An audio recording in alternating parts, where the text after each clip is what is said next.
இன்று 2022ஆம் ஆண்டு வெளியான கோல்ட் திரைப்படத்தை நான் விளக்கப் போகிறேன். திரைப்படம் ஒரு வெறிச்சோடிய பகுதியை கடந்து செல்லும் ரயிலுடன் தொடங்குகிறது. அந்த ரயிலின் உள்ளே விர்ஜில் என்ற ஒரு கடினமான தோற்றமுள்ள மனிதன் அமர்ந்து தனது ரொட்டித் துண்டுகளை சாப்பிட்டுக் கொண்டிருக்கிறான். அவன் முன்னால் ஒரு விசித்திரமான பெண் தனது குழந்தையை அமைதிப்படுத்த முயற்சித்தபடி அவனை பார்த்துக் கொண்டிருக்கிறாள். சில நேரம் கழித்து ரயில் நிற்கிறது. விர்ஜில் வெளியே வருவதற்கு முன் தனது ரொட்டியை அந்த பெண்ணிடம் கொடுக்கிறான். பின்னர் அருகிலுள்ள கடைக்குச் சென்று யாரையாவது பார்த்திருக்கிறீர்களா என்று கடைக்காரரிடம் கேட்கிறான். ஆனால் அவர் டிவியை பார்த்துக்கொண்டே பதில் சொல்லாமல் இருக்கிறார். பிறகு விர்ஜில் கழிப்பறை பற்றி கேட்க கடைக்காரர் வேறு மொழியில் வழிகாட்டுகிறார். சில நேரம் நடந்த பிறகு விர்ஜில் ஒரு அழுக்கான ஈக்கள் நிறைந்த கழிப்பறையை காண்கிறான். இருந்தாலும் அவன் அதை பயன்படுத்த வேண்டிய நிலை ஏற்படுகிறது. அங்கே இருக்கும்போது யாரோ ஒருவர் கம்பவுண்டுக்குப் போக யாரையாவது காத்திருக்கிறாயா என்று கேட்கிறார். விர்ஜில் ஆம் என்று பதில் அளிக்க அந்த நபர் வெளியேறுகிறார். பின்னர் முகம் கழுவும் போது மற்றொரு மனிதன் வந்து தண்ணீரை வீணாக்காதே என்று எச்சரிக்கிறான்.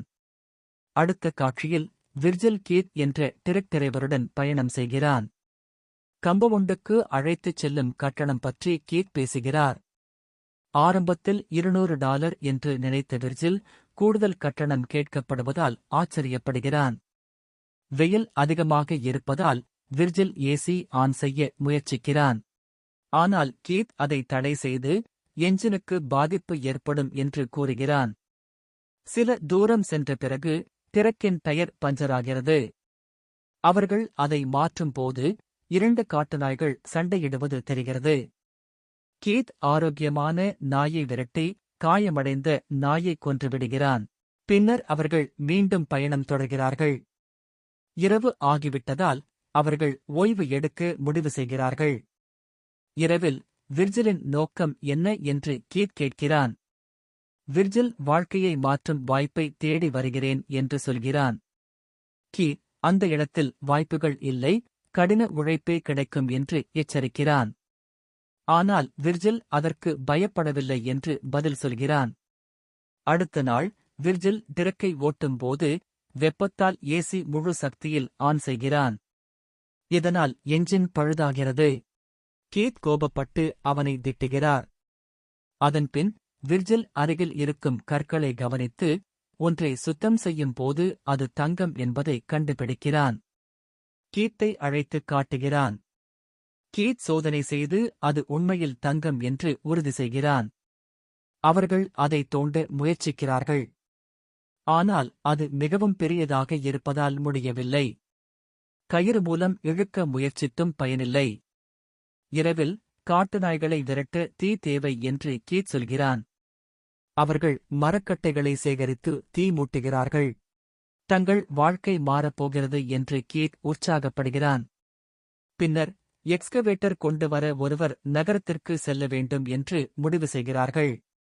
கீத் விர்ஜிலை அனுப்ப முயற்சிக்கிறான். ஆனால் விர்ஜில் மறுக்கிறான். இறுதியில் கீத் செல்ல முடிவு செய்கிறான். அடுத்த நாள் கீத் விர்ஜிலுக்கு உணவு, தண்ணீர், துப்பாக்கி, சாட்டிலைட் போன் மற்றும் கத்தி கொடுத்து 5 நாட்களில் திரும்புவேன் என்று கூறி செல்கிறான். விர்ஜில் தனியாக அங்கு தங்கி ஒரு சிறிய தங்குமிடம் அமைக்கிறான். இரவில் காட்டுநாய்களின் சத்தம் கேட்டு பயப்படுகிறான். அடுத்த நாட்களில் வெப்பம், தாகம், பசி ஆகியவற்றால் அவன் மிகவும் பலவீனமடைகிறான். ஒரு விமான விபத்து இடத்தையும் கண்டுபிடிக்கிறான். பின்னர் ஒரு பெண் அவனை சந்திக்கிறாள். அவள் உதவி செய்ய முயற்சிக்கிறாள். ஆனால் விர்ஜில் சந்தேகத்தால் அவளை நம்பாமல் கோபத்தில் அவளை கொன்றுவிடுகிறான். இதற்குப் பிறகு அவன் மனநிலை மேலும் குலைகிறது. தனியாக தங்கத்தை காக்க முயற்சிக்கிறான். காற்று புயல் தாக்கி அவனை காயப்படுத்துகிறது. கீத் தொலைபேசியில் தொடர்பு கொண்டு விரைவில் வருவேன் என்று சொல்கிறான். ஆனால் உண்மையில் அவர் தொலைவில் இருந்து விர்ஜிலை கண்காணித்துக் கொண்டிருக்கிறார். இறுதியில் காட்டுநாய்கள் விர்ஜிலை தாக்கிக் கொன்றுவிடுகின்றன. அதற்குப் பிறகு கீத் எக்ஸ்கவேட்டருடன் வந்து சேருகிறார். ஆனால் அவர் தங்கத்தை எடுக்க முயற்சிக்கும் போது யாரோ ஒருவர் அவரை அம்பால் சுடுகிறார். அவர் யார் என்று அறியாமல் இறந்து விடுகிறார். இதனுடன் திரைப்படம் முடிவடைகிறது. இந்த விளக்கம் உங்களுக்கு பிடித்திருந்தால் லைக் செய்யவும், மேலும் இப்படிப்பட்ட வீடியோக்களுக்கு சப்ஸ்கிரைப் செய்யவும்.